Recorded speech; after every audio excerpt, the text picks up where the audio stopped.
Hello, my name is Alexandria Daniels, and today I'll be discussing the automatic information processing model and the family literacy theory.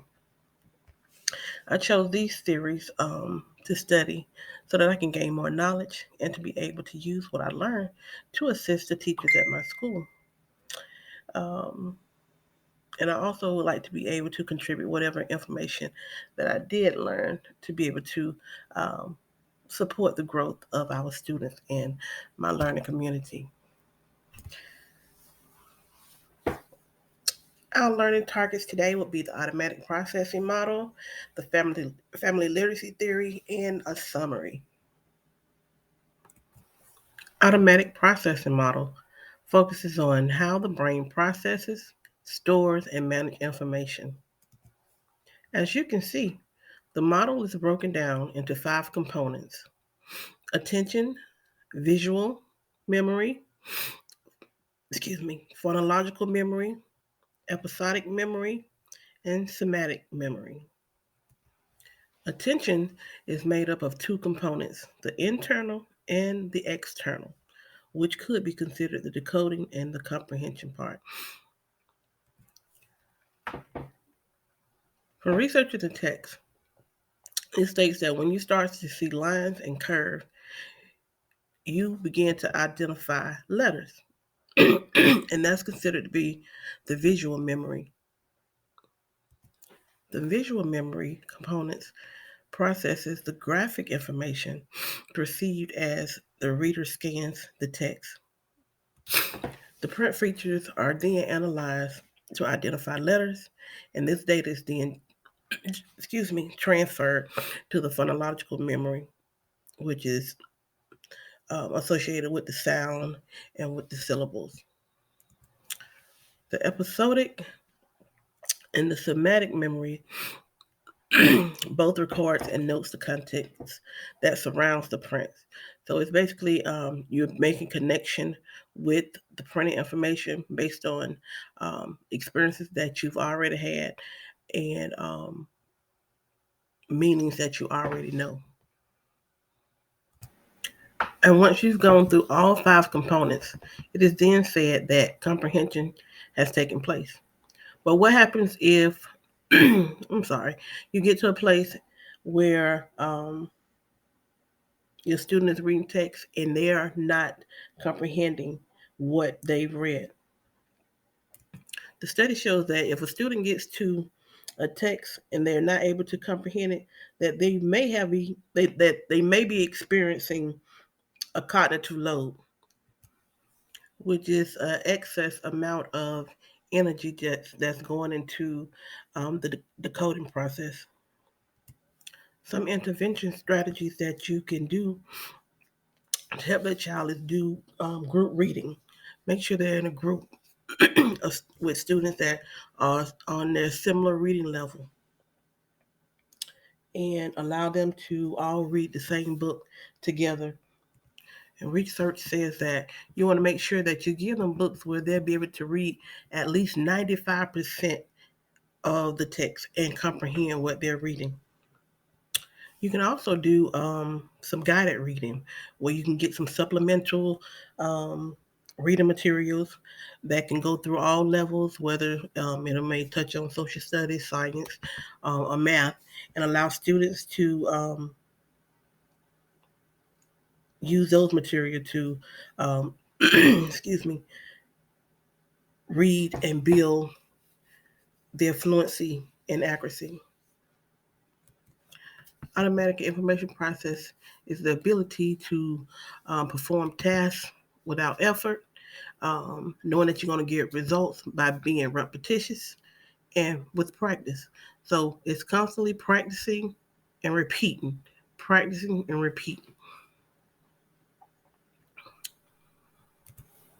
Many strategies that we use today are already consistent with um, this cognitive theory. When students have a question about um, the directions, we'll tell them to reread the directions. Or if they don't understand something, we'll say reread the paragraph or reread the sentence to get comprehension. You can also use online sites that encourage students to read aloud repeatedly, such as readingnaturally.com. It encourages accuracy. Um, and Fontes Pinnell Reader Theater, they also encourage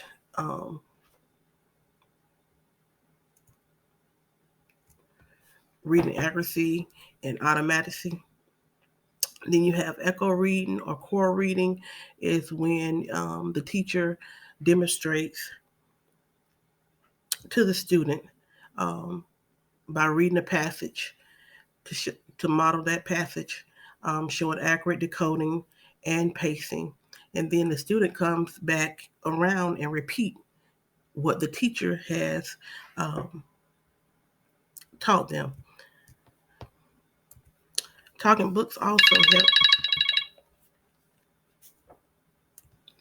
Okay, so now we're going to transition to our family literacy theory.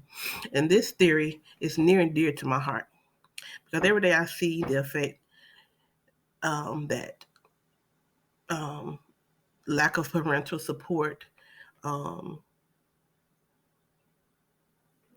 no um, children living with grandparents, just no support towards their education. I see how it affects um, our students, how it affects them mentally, how it affects them in their academics. So that's why I really wanted to focus on this theory here. I work in a community, I work in a school where the majority of the community is low income, single parent homes. A lot of them stay with grandmas, aunties, for whatever reason, and they just don't have that support to encourage them to say, "Hey, do your homework," or read a book.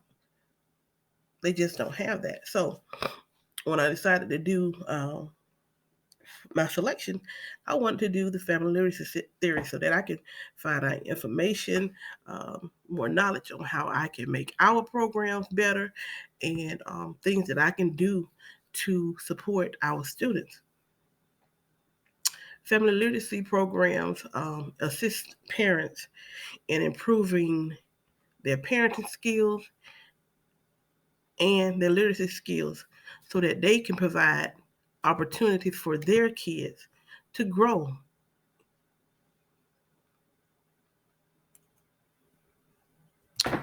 It's a collection of ideas and developments that emphasize the importance of student achievement when the family is involved. So, what I'm saying is, when the family is involved in the child's education, the child achieves, the child tries, the child strives. If you look at this picture that I have here, the center says literacy rich home.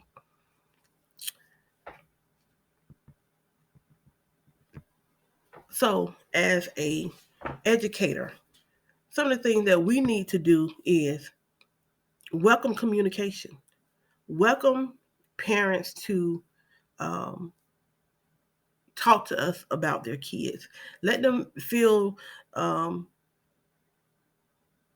good about asking them what's going on in class, encourage them to talk to you. I know we're busy, and I know we don't have time to take a minute to answer this phone call or answer this text, but we do. Let the parents be involved in the learning process. One thing I did that I do know as working at an inner city school is a lot of parents, it's not that they don't want to help their child, but they can't help their child because some of them, a lot, can't read, can't write, can't do math. They never learned how to read. So they're illiterate. How can you help your child when your child knows more than you? So as educators, let's be proactive. Let's have enrichment activities available to help parents with reading, to help parents with math, to help the parents teach their kids how to do their homework. Last year, I took the initiative to go to our community volunteers and I ask them to help me. I said, I want to be able to help our parents, the ones that can't read, the ones that can't write. And we need to have a place set aside where they can come in anytime, have computer, laptop, but we also need somebody there to help them to learn how to read, to learn how to write in cursive so they can have a signature. So we put this plan together and we have it set aside. So when parents come in throughout the day and they just want somebody to help them, we have community leaders that will come down, help them, um, provide services for them. Um, if they can't afford to pay bills, they get the right people to help them pay bills, um, help them with rent, transportation. So we have to go where they're at, make home visits. Let's find out where our students and our parents live. Let's find out about their surroundings. One thing I know, we find out where somebody lives and their surroundings, you can determine why they act the way they do. And then we want to make sure that we give them access to material that's able to help them increase their knowledge and teach the parents how to use the material so that it will be beneficial for the child. We all know that parents play a huge role in the learning journey of their child. And to be honest, I know for a fact, just me being a parent, I didn't realize how important my role was in my child's education.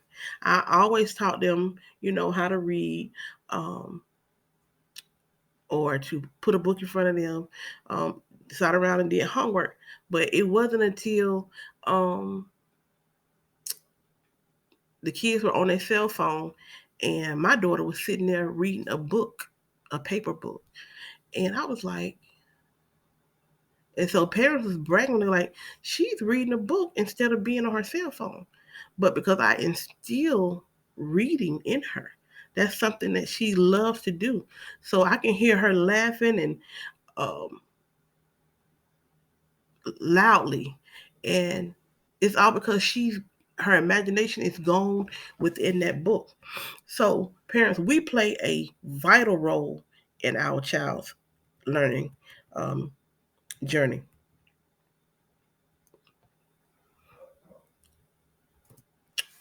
We can read to our kids, um, which also helps our kids. It teaches them oral language skills and it teaches them vocabulary. And then we can allow our kids to read to us.